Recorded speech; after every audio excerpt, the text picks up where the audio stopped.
자, 봅시다. 안녕하세요, 성쌤. 화면은 없애줘. 그리고 저번에는 채점까지 했는데 채점까지 하게 되면 안 될 것 같아요. 시간이 너무 40분 나왔더라고요. 채점 안 하고 틀린 것만 집어가지고 설명을 할게요. 일단은 나도 보다 보면 모르는 것도 있어 찾아봐. 저번에 맞던 거 찾아볼 수 있고 같이 한번 읽어보고 해보는 거 합시다. 일단은 104번이 틀렸어요. 104번. 봐봐요. 104번 고속도로 진입시 본선이에요. 본선 우측 차로에 서행하는 A 차량이 있을 경우, 자, 본선의 우측에 A 차량이 있는 경우에 안전한 운전 방법을 보겠습니다. 자, 내가 운전하고 있는데 우측에 A 차량이 있어. 자, 서서히 1번 안전한 운전 방법이니까 맞는 거겠죠. 아닌 거를 속단하는 게 빠를 것 같아요. 1번 서서히 속도를 높여 진입하되 A 차량이 지나간 후에 진입한다. 그쵸? 이거 맞는 것 같은 느낌 들어요. A 차량이 지나간 후에 내가 오른쪽으로 진입을 하려고 했을 때 고속도로 진입이잖아. 자, 고속도로 진입하는데 본선 우측 차로니까 바로 옆 차로라는 얘기야. 본선 우측 차로에 있으니까 A 차량이 지나간 후에 진입을, 자, 여기 차가 쭉 가고 있는데 내가 이렇게 진입이 들어가는 거지. 이렇게 들어가야 되는데 이 차량이 있으면 지나간 후에 하는 게 맞을 것 같은데. 자, 두 번째, 충분히 가속하여 A 차량이 우측 차로에서 앞지르기 하여 진입한다. 약간 위험한 행동이에요. 가속차로 끝에서 정차하다가 A 차량이 지나가고 나면 이것도 위험해. 가장 끝이 아니야. 가속차는 뭐냐면 본선이 있고 진입하는 차량인데 이 끝에 가서 있으면은 속도가 빨라서 위험해요. 위험한 거라 봐야 돼. 또 4번 가속차로에서 A 차량과 동일한 속도로 계속 주행한다. 자, 동일한 속도로 주행하면 안 돼. 늦게 가거나 아예 빨리 가거나 해서 진입을 해야 되는데 이 경우에는 내가 봤을 때는 답이 몇 번이냐면 1번이에요. 1번. 지금 상우 선생님은 몇 번을 했냐면 3번을 했어. 가속차량 끝에 정차하다가 이게 맞는 것 같지만 고속도로는 속도가 빠르기 때문에 주 본선이 있고 옆에 진입하는 선이 있는데 쭉 가다가 가속차가 있거든요. 가다가 끼어들어야 되는데 가속차 끝에 가게 되면 속도가 줄어들어서 멈춘 상태에 가게 되면 위험해. 가속차에서 쭉 가다가 차량을 속도를 늦게 하면서 뒤에 따라 들어가든지 아예 엄청나게 빨리 해서 앞으로 가든지 하는데 그 경우가 뭐냐면 여기 보면은 충분히 가속하여 A차로 주차로 앞지를 해야 된다. 이것도 위험한 행동이에요. 결국은 1번. 1번에 답이 써 있어요. 알겠죠? 104번 1번. 한번 볼까요? 해설이. 긴급 자동차는 제외한다. 운전자는 고속도로에 들어가려고 하는 경우에, 고속도로가 있고 들어가려고 하는 경우에 그 고속도로를 통행하고 있는 다른 자동차의 통행을 방해해서는 안 됩니다. 이 중에서 가장 방해하지 않고 제대로 진입하는 차량을 하는 거 뭐냐면 서서히 속도를 높여 진입하되 A 차량이 지나간 후에, A 차량이 오고 있는데 이걸 앞에서 하려고 하다 보면 무리수 들 수 있어요. 근데 A 차량이 지나가고 그 뒤에 따라 들어가면서 속도를 따라 들어가는 거죠. 자, 104번 맞았고요. 틀렸고요. 그 다음에 107번. 107번 넘어가겠습니다. 107번 뭐예요? 107번. 문제 드릴게요. 교차로에서 좌회전할 때 가장 위험한 요인은 교차로입니다. 교차로는 이 십자 교차로에서 차가 진행하다가 좌회전하는 거죠. 자, 이거 손을 잘 보세요. 교차로에서 진행하다가 좌회전하는 경우에, 자, 위험한 요인, 가장 위험한 거. 이 중에 하나가 가장 위험한 건 괜찮다는 얘기인데, 자, 우측 도로의 횡단보도를 횡단하는 보행자. 자, 좌회전했을 때 우측 도로 여기에 있는 보행자는 사실 그렇게 큰 중요하지 않죠? 이렇게 올라가니까. 내가 우회전은 모르겠지만 이건 아니라는 거고. 자, 우측 차로 후방에서 달려오는 오토바이. 자, 좌회전하는데 우측 차로 후방에 오는 거는 어차피 이거는 신경 쓸 필요 없어요. 이걸 보긴 봐야겠지만 큰 위험한 요인은 아니에요. 좌측 도로에서 우회전하는 수중차. 자, 여기가 돌아 있고 좌측 도로에서 우회전하는 차를 신경 써야 될까요? 나는 여기 좌회전하기 때문에 부딪힐 일 별로 없을 것 같아요. 그 다음에 반대편 도로에서 우회전하는 자전거. 자, 반대편 도로는 여기가 직진하는 도로고 반대편 도로는 여기서 오는 도로 있죠. 여기서 이렇게 우회전에 들어오는 차가 있다는 거죠. 자전거가 있다는 거예요. 내가 이렇게 가다가 어떻게 해요? 충전할 수 있겠죠. 그래서 7번은 답이 4번이에요. 4번. 지금 상우 선생님은 좌측 도로에서 우회전하는 차가 있단 말이에요. 좌측 도로. 이 십자 도로에서 좌측 도로에서 우회전을 들어오는 차와 내가 좌회전하기 때문에 부딪힐 일도 없고 큰 문제가 없어요. 해서 볼까요? 교차로에서 좌회전할 때에는 마주보는 도로에서 우회전하는 차량이 주의해야 된다. 보세요. 교차로에서 좌회전할 때에는 마주보는 도로에서 우회전하는 도로와 충돌할 수 있는 가능성이 높아. 이렇게 들어가다가 우회전하는 차와 여기서 이 지점에서 십자의 지점에서 충돌할 수 있다는 부분을 기억을 했으면 좋겠어요. 위험하다고 볼 수 있겠죠.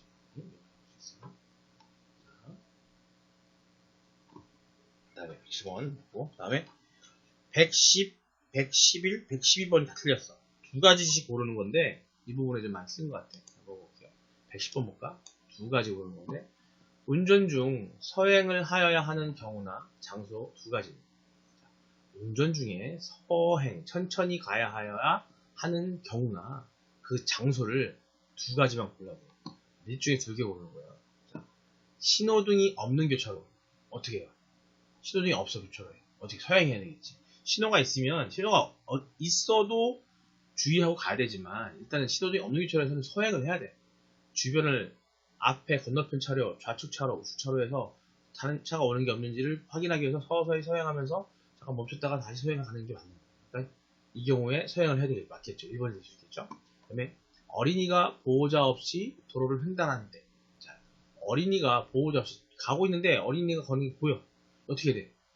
이 어린아이들은 그 공간적인 능력도 떨어지고 판단력이 떨어지기 때문에 어떻게 행동할지 몰라. 차가 오는 것도 신호도 안 쓰는 경우도 있고 마치 강아지가 도로에 돌아다닌다고 보여서는 똑같아요. 그 때문에 어린이가 혼자 갈 경우에 물론 뭐 횡단하는 사람이 있을 때 서행해야 되지만 이게 가장 중요한 부분은 조심해야 되는 경우에 서행을 해야 되는 경우겠지. 한번 볼게요. 앞을 보지 못하는 사람이 흰색 지팡이를 가지고 도로를 횡단하고 있는데 이게 지금 운전 중 서행하는 건데 앞을 보지 못하는 사람이 흰색 지팡이를 가지고 도로를 횡단하고 있는데 도로가 구부러진 부분. 자, 보면은 이거 되게 헷갈리겠다 이거 그죠? 그리고 상관 선생님은 1번하고 2번을 했는데 답은 뭐냐면 신호기 없는 교차로하고 도로가 구부러진 거지. 자, 여기가 뭐냐면 보니까 2번하고 3번은 어린이가 일단 어떻게 돼? 일단 멈춰야 되는 거 같아요. 앞으로 제가 이때도 일단 멈춰야 돼. 서행도 아니에요. 이 2번, 3번은 여기서 틀리기 쉽겠네. 2번, 3번은 아예 멈춰야 되는 거. 봅시다 한번 해설을. 신호등이 없는 교차로에서는 서행하고 어린이가 보호접수로 횡단하는 때와 앞을 보지 못하는 사람이 횡단을 할 때는 횡단할 경우에는 일시 정지를 해야 됩니다. 멈춰야 되는 거죠. 자, 일시 정지할 때, 서행할 때 아예 멈춰야 될 때 생각해야 되겠죠. 다 보면은 1번, 4번. 선생님은 1번하고 2번을 했어요. 2번 어린이가 때문에 멈춰야 돼. 일단 멈추고 가야 돼. 멈춰야 돼. 서행도 아닌 거야. 그러니까 답은 1번하고 4번. 도로가 구부러져 있을 경우에도 과속을 하다 보면 잘못하면 차가 튕겨나갈 수 있고 차가 넘어갈 수도 있고 큰 사고 위험이 있어요. 그래서 1번, 4번이 서행이고 2번, 3번은 아예 일시 정지해야 된다. 그 다음에 111번도 틀렸어요. 자, 운전 중 보행자에 대한 배려로 옳은 두 가지. 운전 중 보행자, 걸어가는 사람에 대한 배려로 옳은 두 가지. 첫 번째, 보행자를 항상 배려하여 방어 운전해야 된다. 맞겠죠, 이거? 보행자가 없으면 횡단보도에서 감속하지 말고 주의합니다. 보행자가 없을 때도 횡단보도에서는 감속을 해줘야 돼요. 어떤 일이 발생할지 모르기 때문에 틀린 거예요. 자, 무단횡단하는 보행자도 보호해야 된다. 맞아요. 무단횡단하는 보호자도 보호해야 돼요. 무단횡단한다고 이런 잘못 없다고 그냥 확 쳐버리든지 그건 아닌 거예요. 이게 맞는 거겠죠? 1번, 3번이 답일 것 같아. 이면 도로에서는 보행자보다 자동차가 우선이다. 이면 도로에서도 보행자가 우선이에요. 자동차가 보행자 우선이라고 봐야 돼요. 그러니까 반대가 되겠지. 답은 뭐냐면 1, 3이 되겠는데 우리 상근 선생님 몇 번 했냐면 1번하고 4번을 했어. 이면 도로라는 건 뭐냐면 정식 신호가 있고 큰 도로가 아닌 이면 도로. 우리 교외로 치면은 주도로가 있고 야자도 뒤쪽으로 교회까지 들어오는 도로가 있는데 이쪽 도로가 이면 도로라고 볼 수 있어요. 정식 뭐 신호나 차선이라든지 중간에 뭐 이런 게 없는 이면 도로. 그러니까 소방도로라고 하는 이면. 실제 도로의 이면, 다른 면 쪽에 있는 도로를 말하는데 그런 도로에서도 마찬가지로 보행자가 우선이에요. 여기 답은 이겁니다. 해설 볼까요? 운전 중 교통 약자인 보행자에 대해서는 항상 배려하고 방어 운전을 해야 한다. 또한 보행자 우선의 운전 문화를 정착해야 한다. 그렇죠? 112번도 좀 틀렸어요. 112번도. 고속도로를 주행할 때 옳은 두 가지. 옳은 거 두 가지 보이는 거예요. 고속도로 주행 시의 운전법이에요. 모든 좌석에서 안전띠를 착용해야 한다. 맞는 거예요. 옛날에는 뭐 앞좌석만 보게 되잖아요. 무조건 전좌석 안전띠 착용이에요. 전좌석, 모든 좌석, 전좌석 안전띠 착용. 그다음에 고속도로를 주행하는 차는 진입하는 차에 대해 차로를 양보하여야 한다. 요거는 한번 고려해 봅시다. 이게 고속도로 주행하는 차는 진입하는 차에 대해서 양보를 해야 된다? 그럼 양보하는 게 맞을 수도 있는데 이게 틀릴 수도 있어요. 왜냐면 위험하기 때문에. 봅시다. 고속도로를 주행하고 있다면 긴급 자동차가 진입한다 하여도 양보할 필요는 없다. 일단 고속도로를 주행하더라도 긴급 자동차가 있게 되면은 양보를 해야 돼요. 틀린 거예요. 다음에 고장 자동차의 표지를 가지고 다녀야 한다. 고장 자동차 표지라서 안전 상태가 있는데 이게 당연히 있는 게 좋겠죠? 옳은 거니까. 답은 몇 번이냐면 내가 봤을 때는 1번하고 4번인데 여기 사는 건 몇 번이나 볼까요? 112번에 1번하고 2번을 했어요. 2번을. 고속도로 주행하는 차는 진입하는 데에 대한 것 같아요. 이거는 아닌 거예요. 그러니까 자, 아까 이상하다 그랬죠? 잘못하면 이걸 할 수 있다는 이유가 있다는 얘기예요. 일단 고속도로 주행할 때에는 주행하는 차는 진입하는 차에 대해서 양보하기보다는 오히려 빨리 지나가주게 다닐 수 있는 거야. 빨리. 그래야 괜히 어설프게 애매하게 하다 보면 부딪힐 수가 있어. 그러니까 빨리 가지고 그 다음에 차가 들어올 수 있게 도와주는 거죠. 그래서 고속도로를 진입하는 차는 주행하는 차에 대해 차로를 양보해야 하며 진입하는 차 양보해야 되고 주행 중 긴급자동차 진입하면 양보해야 되고 주행 중인 차는 그냥 일단은 빨리 지나가주기 답이에요. 원래 속도를 유지하면서. 그러면 진입하는 차가 거기에 맞게끔 같이 비행하는 거죠. 그래서 답은 1번하고 4번이 나요. 자, 112번까지 했습니다. 112번까지.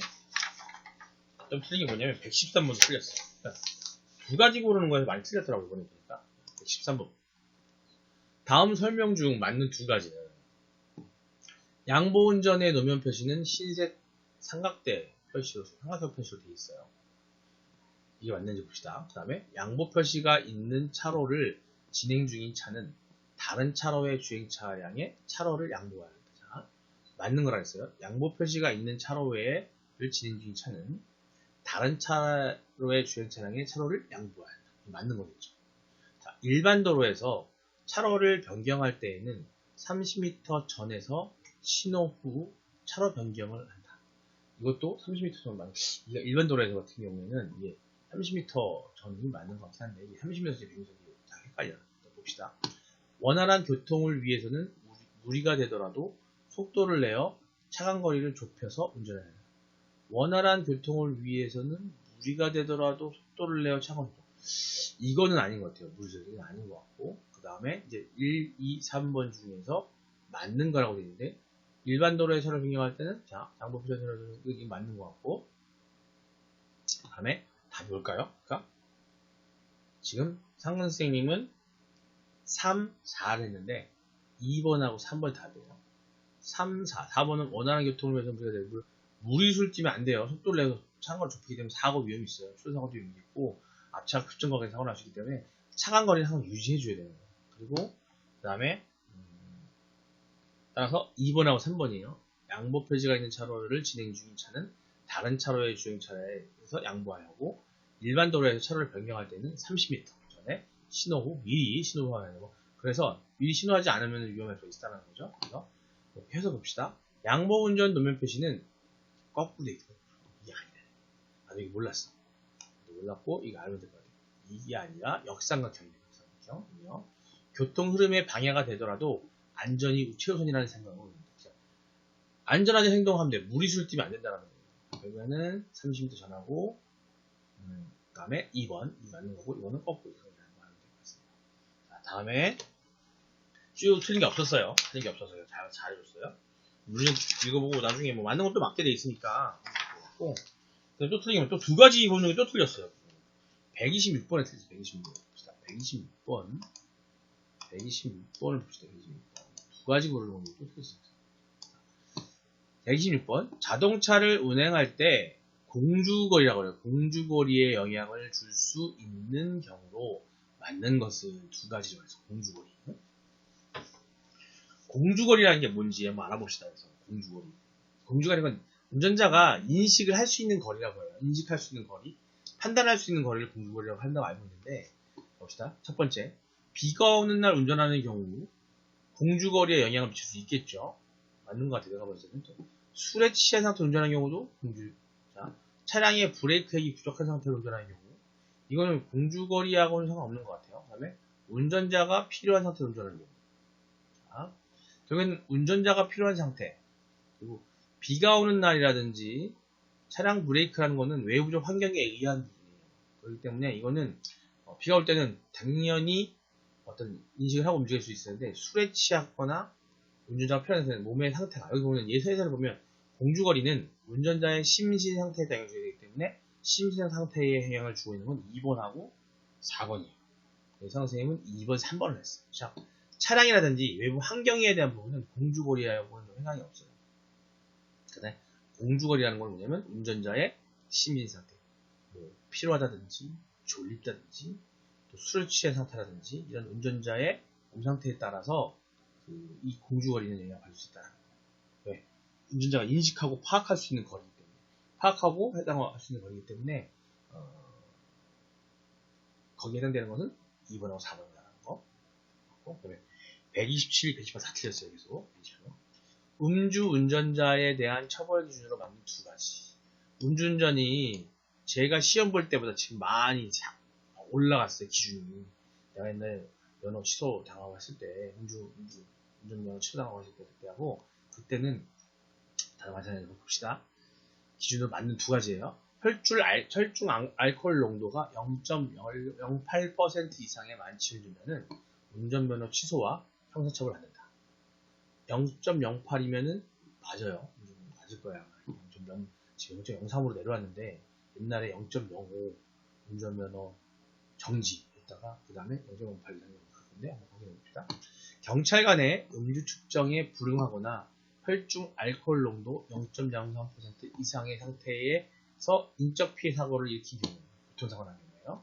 얼마 전에 여기 지금 목로에서 우리 아이 어머니 돌아가셨잖아. 그때도 지금 사고가 난 거예요. 아시겠지만 음주 상태에서 사고를 일으켜서 인적 피해가 발생한 경우에는 운전면허 취소가 무조건. 거기다가 형사처벌까지 받는 걸로 알고 있어요. 심한 경우에. 일단은 그다음에 한번 봅시다. 혈중 알코올 농도 0.03% 이상, 0.08% 미만은 단순 음주운전일 경우 120만의 운전면허 정지에 처벌을 합니다. 형사처벌하면 벌금이나 이런 걸 말하는 거예요. 그러니까 이거는 맞는 것 같아요. 일단은 두 가지 고르라고 있으니까 다 봅시다. 처음으로 혈중 알코올 농도 0.03% 이상, 0.08% 미만의 음주운전자가 물적 피해 손상을 일으킨 경우에는 운전면허 취소합니다. 요거는 이 정도까지는 아닌 걸로 알고 있어요. 면허 정지 정도로 알고 있는데 4번이 일단 아닌 것 같고 맞는 거니까 이상이 맞춰준다는 요거 1번하고 제가 나도 안 남지 마요. 1번하고 3번인 것 같아요.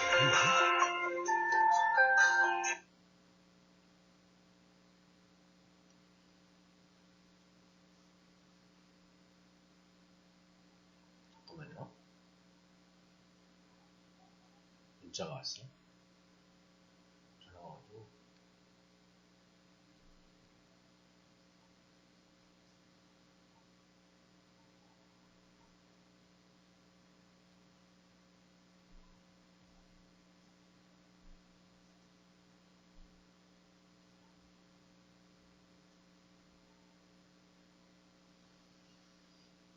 자, 됐어요. 자, 한번 해설해 볼까요?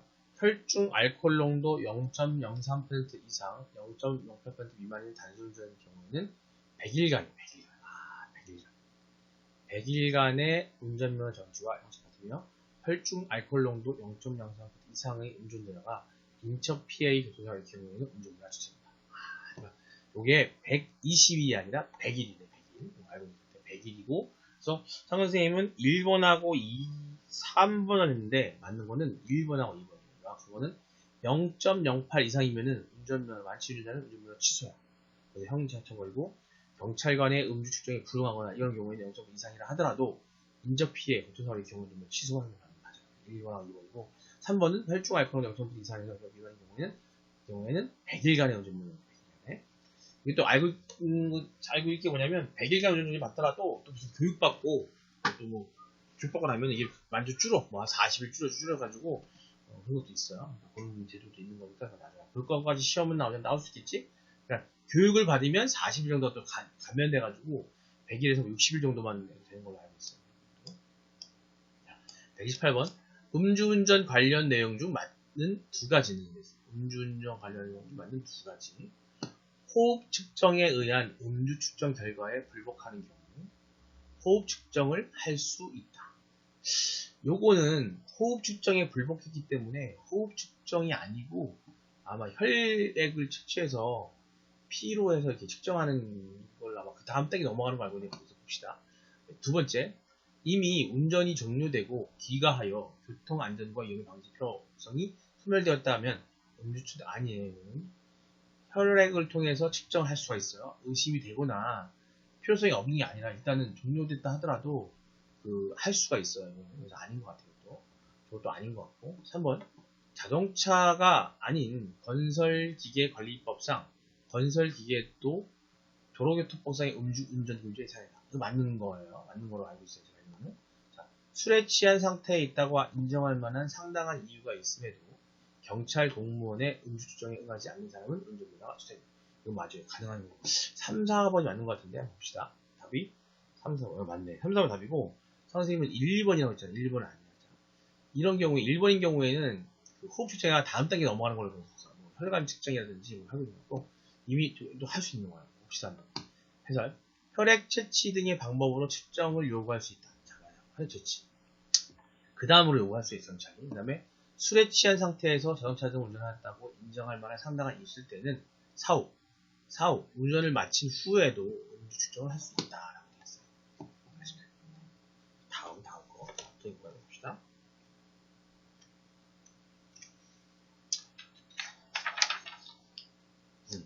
두 가지 고르는 거에서 되게 어렵게 했네. 129번 또 쓰는데 피로 및 과로 졸음 운전과 관련된 설명 중 맞는 두 가지. 피로 및 과로 졸음 운전 심신 상태가 안 좋은 심신 상태가 안 좋은 상태에서 맞는 거예요. 설명이라고 했어.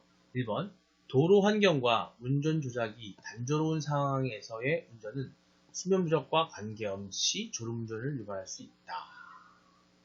자, 뭐 이거는 얼추 맞는 것 같긴 하네요.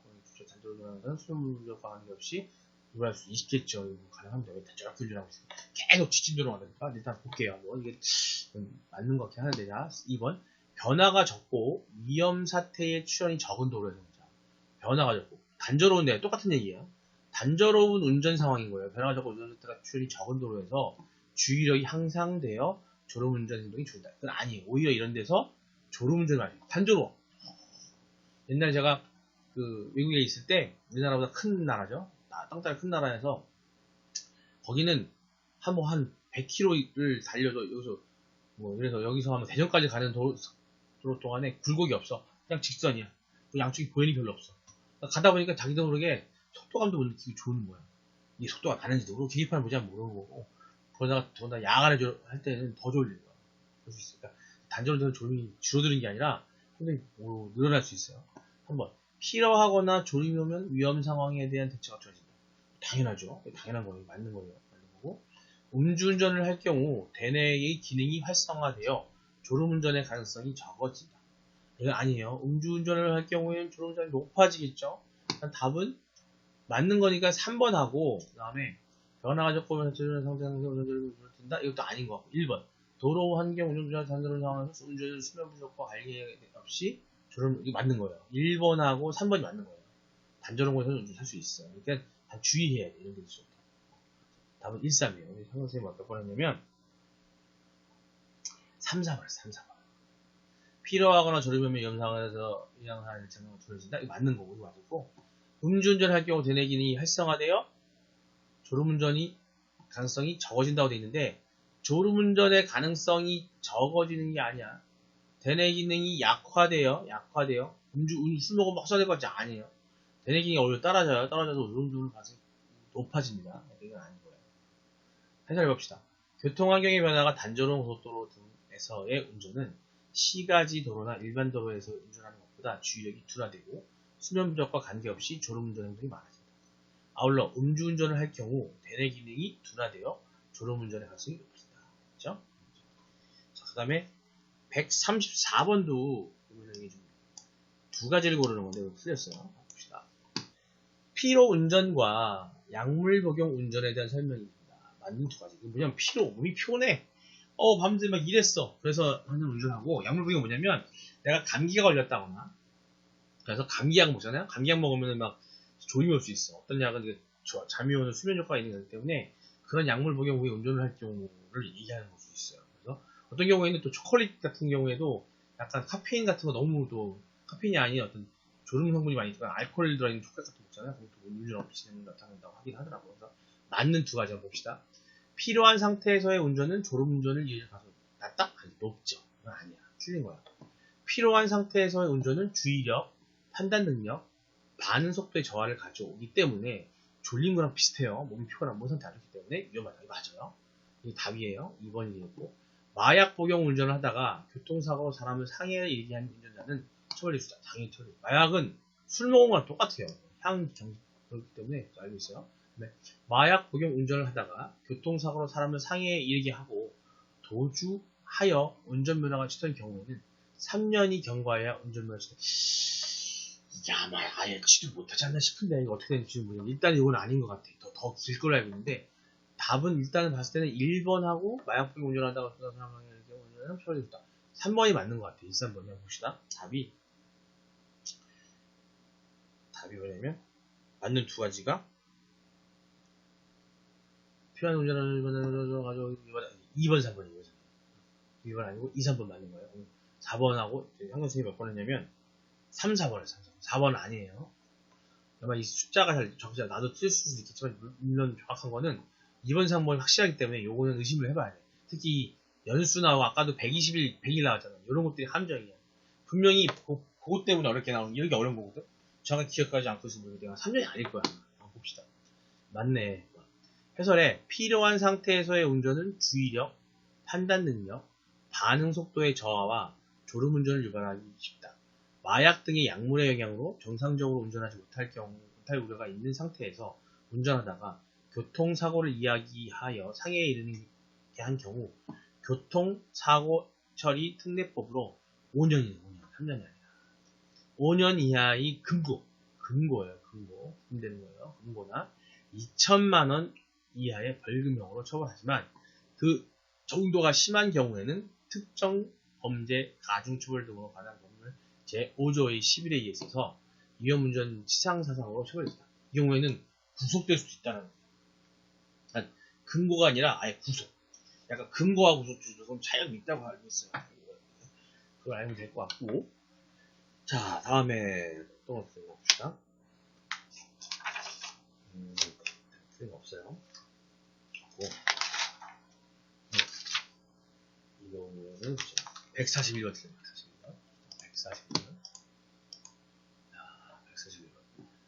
자동차 등이에요. 운전자가 다음의 행위를 반복하여 다른 사람에게 위협을 가하는 경우 난폭 운전으로 처벌합니다. 난폭 운전의 대상이 행위가 아닌 거예요. 우리 이런 게 약간 심스러운 거 다 뽑으면 된 거니까. 잡시다. 신호 또는 지시 위반. 이게 난폭 운전인 거야. 신호 또는 지시 위반이 난폭 운전입니다. 그 다음에 횡단, 유턴, 후진 금지 위반.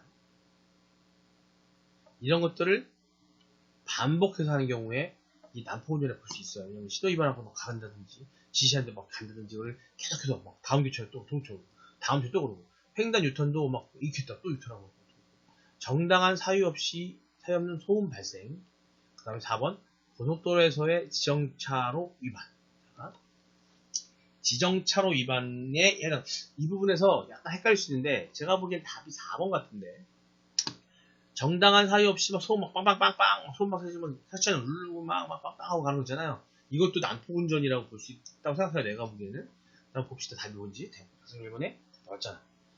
상권 선생님은 횡단 유턴 후진금지가 되어 있는데 이거는 4번이 답이 아니에요. 고속도로에 지정차를 고속도로에서 지정차로 고속도로는 지정차로가 있어요. 일반 도로도 이 차선에 따라서 차가 다니는 길이 있지만은 지정차로로 안 가고 위반하는 경우가 갖다가 그렇다고 해서 이걸 갖다가 반복한다고 해서 난폭운전으로 보기 단순히 그냥 지정차로 위반이라 보면 되고 지금 1번, 2번, 3번 같은 경우에는 이런 일을 반복해서 지나가는 것은 대부분 난폭운전 신호막 위반한다든지 지시 경찰이 막 쓰라 그랬는데 안 간다든지 횡단 유턴 하는데 후진하는 데서 막 한다든지 안 되는 데서 막 한다든지 이런 건 안 되는 거지. 한번 해석해볼까요? 도로교통법 제46조 3 신설됐대. 2015년 8월 11일에서 2016년 2월 10일 시행됐고 자동차에 난폭운전을 하면 많은 거야. 그래서 자동차 등의 운전자는 다음 중 둘 이상의 행위를 연달아 하거나 하나의 행위를 직접 또는 반복하여 다른 사람에게 위협을 가하는 거예요. 위협 또는 위해를 가하거나 교통상의 위험을 발생시키는 것을 말한다.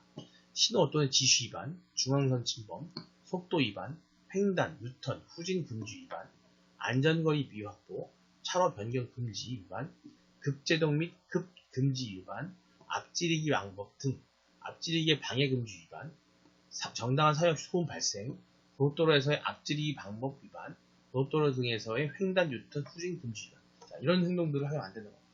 지정차선을 위반한 건 그냥 경찰 위반으로 끝난 거고 나머지 1번, 2번, 3번이 난폭 운전의 대상인 거고 이거 4번이 아닌 거예요. 4번이겠지. 다음에 또 연달아서 지금 147번, 148번 드렸어요. 147번. 자, 일반 도로에서 자동차 등의 운전자가 다음의 행위를 반복하여 이것도 좀 난폭운전을 해당되는 거네. 다른 사람에게 위협을 가하는 경우 난폭운전으로 처벌받게 된다. 난폭운전의 대상이 행위가 아닌 거예요. 아닌 것만 고르는 거예요. 자, 일반 도로에서 지정차로 위반. 아까 비슷한, 아까 틀린 거하고 똑같은 문제라고 봐야 돼, 이거는. 이건 일단 나왔어. 이건 대상이가 아니야. 그래서 답이 똑같은 거야. 모양만 다를 뿐인 거지, 아까 그거 문제, 틀린 문제하고 똑같은 거거든요. 일반 도로장 지정차로 위반하는 건, 이거는 난폭운전이 아니라고 보면 돼요. 자, 중앙선 침범, 급제동 금지 위반. 요것은 나왔죠, 아까? 이거 난폭운전 해당될 수 있고, 자주 하게 되면. 그다음에 안전거리 미확보, 차로 변경 금지 위반. 이거 다 가지예요. 일반 도로에서 앞지르기 방법 위반. 요 세 가지는 아까 나왔던 것처럼 난폭운전 해당될 수 있고, 1번이 아니야. 답이 1번이야. 선생님은 4번. 똑같은 문제, 똑같이 틀린 거야, 지금. 똑같은 문제를. 이걸 알고 있으면, 뭐, 해결 똑같네, 아까 거야. 똑같죠? 그러니까, 아까 141번과 이거 147번은 같은 문제라고 보면 돼. 그러니까 이런 유의 문제는 분명히 상황 나오면 또 틀릴 수 있으니까 반드시 내용을 숙지하고 내용 확실히 한 다음에 근데 그리고 좀 알겠지만 여기 첫 문제 나오는 게 문제가 그대로 나와요. 그대로 나오니까 여기 있는 것만 알고 가도 이것만 틀린 것만 체크하고 가도 충분히 70점 넘을 수 있어. 꼭 100점 만점표 보이나? 70점만 넘으면 이쪽 하는 거니까. 다음에 148번 쓰였습니다. 자, 148번. 자동차 등의 운전자가 둘 이상의 행위를 연달아 하여 똑같이 난폭운전에 대한 얘기야. 다른 사람에게 위협을 가하는 경우 난폭운전으로 처벌받게 됩니다. 다음에 난폭운전 유형에 대한 설명으로 적당하지 않은 거라고 써서 1번. 운전 중 영상 표시 장치를 조작하면서 전방주시 태만했다. 이건 난폭운전이 아니에요. 내가 봤을 때 아니고 그냥 전방주시 태만으로 사고를 할 수 있어. 뭐 태블릿 PC를 본다든지 영화를 본다든지 아니면 조작하려고 한다든지 사실은 그 내비게이션도 운전 중 조작하면 안 되는 걸로 알고 있어. 내비 조작은 정차한 상태에서 정차한 상태에서 조작 후 출발하고 그다음에 다 조작해야 될 일이 있으면 최대한 안전한 데에서 하는 걸로 알고 있는데 그다음에 2번 앞차의 우측으로 앞지르기 하면서 속도를 발견했다. 앞차의 우측으로 앞지르기 하면서 속도를 발견했다. 이런 행위를 어떻게? 반복적으로 2번 하게 되면 이거 처벌할 수 있죠. 자, 이거는 147번을 그냥 어떤 사실 내용을 한 게 아니라 그 상황을 얘기한 거야. 상황을. 운전 상황을 얘기해서 이게 어디에 해당되겠어. 47번에 보면 차량 변경 금지라든지 앞지르기 일반 도로는 앞지르기 방법 위반. 자, 사실은 앞지르기는 보통 우측이 앞지르기 아니라 좌측 앞지르기를 하는 게 맞아요. 왜냐면 왼쪽 좌측 앞지르기 할 수 있지. 보통 그래서 앞지르기 차선이 좌측에 붙어 있거든요.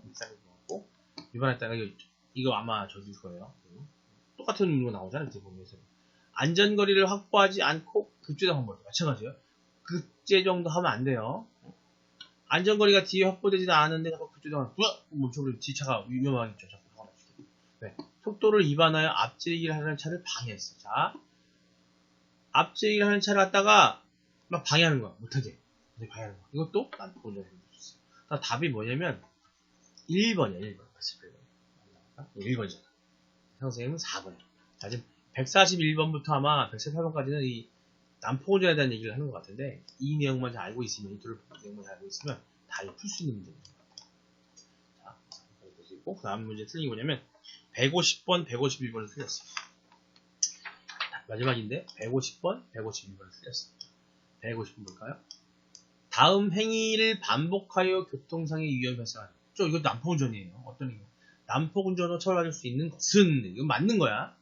자, 고속도로 갓길 주정차 이거는 아니에요. 이건 난폭운전이 아니라 정차하는 것도 난폭운전이 아니고 음주운전? 이것도 음주운전이야 그냥 음주운전 되는 거고 일반 도로에서 전차를 위반하는 거 중앙선 이것도 그냥 자동차로 위반이야. 자, 중앙선 이거 아까 다 배워나가잖아요. 도로교통법 제46조에 난폭운전 금지 중에 중앙선 침범이 자꾸 일어나서 난폭운전을 할 수 있다. 반복하지 않을 경우에 반복이 중요한 거예요. 답은 4번일 거야. 맞네. 음주운전은 음주운전일 뿐인 거고 갓길주정차 위반일 뿐인 거고 자동차 위반일 뿐인 거지 난폭운전에 해당되진 않아요. 저거 여러 번 한다고 난폭운전을 볼 수 없어. 운행을 하는 중에 운행 중에 다른 차에 위협을 느끼게 행동하는 것들이 난폭운전이라고 얘기했어. 자, 151번도 틀렸어. 보십시다. 다음 행위를 반복하여 교통상의 위험이 발생하였을 때 난폭운전으로 처벌할 수 없는 것은 자, 다음 행위를 반복하였을 때 난폭운전으로 처벌할 수 없는 거예요. 자, 신호위반, 속도위반, 정비불량차의 운전금지 위반, 차로변경 금지 위반. 자, 뭐겠어? 3번. 이건 운전금지는 난폭운전을 한다는 게 아니라 다 여태까지 지금 틀린 것들이 뭐냐면 난폭운전에 대한 기준을 얘기하고 있기 때문에 이것만 정확하게 앞에 나왔던 거, 요 내용만 도로교통법 46조의 3, 요 내용만 충분하게 이해하고 숙지하고 있으면 지금 틀렸던 거 다 맞출 수 있어요. 오케이? 자, 여기까지가 151번까지의 문제에 대한 살펴이었습니다. 그래서 마치도록 할 거고요. 다음번 거 152번부터 또 나머지 것들 내가 보는 것들에 대한 거는 다시 한번 또 설명해서 알려드리도록 하겠습니다. 자, 마치도록 하겠습니다. 수고했어요.